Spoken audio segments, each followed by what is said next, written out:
Nauwi sa disgrasya ang pagpapakitang gilas ng dalawang rider sa bahagi ng Marilaki Highway sa Tanay Rizal. Namatay ang isa sa kanila.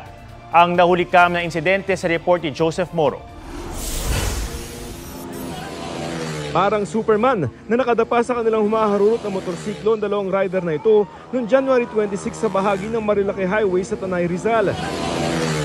Pero pagdating sa kurbada, nagkasabitan sila, nagpagewang-gewang at nasa pulang barrier at mga nanonood sa gilid ng kalsada. Sa tindi ng pagsalpok ng dalawan, nahulog sa bangin sa likuran ang isa sa mga nanonood.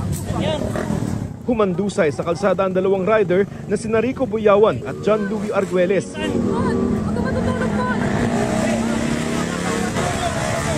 Dead on arrival sa ospital si Arguelles, 6 pa ang sugatan.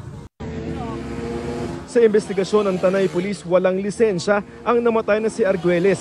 Pinaharap naman ng LTO si Buyawan para magpaliwanag kung bakit di dapat suspendihin ang kanyang lisensya. Hindi na raw ihahabla ng pamilya ni Arguelles at ng iba pang biktima si Buyawan. Sa tala ng PNP, may isang naaaksidente araw-araw sa bahaging ito ng Marilaki Highway. Ngayong Enero pa lamang, 13 na ang nadisgrasya.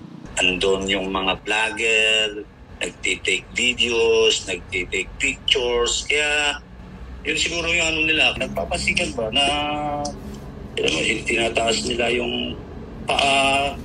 Dito sa Marilaki Highway, 5 yung sinasabi nila na laruan ng mga rider. Kaya hamon para sa mga otoridad ang pagbabantay dahil tila habulang pusa't daga ang nangyayari.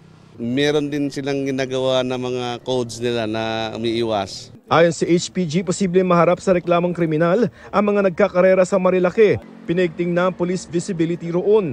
Kung saan yung talagang nandun yung congestion ng mga riders natin, doon din tayo. Kung saan sila naglalaro, doon din tayo. Pinag-aaralan naman ng LGU na magpasa ng ordinansang magbabawal sa pagtambay roon. Joseph Morong, nagbabalita para sa GMA Integrated News. Huwag magpahuli sa mga balitang dapat niyong malaman. Mag-subscribe na sa GMA Integrated News sa YouTube.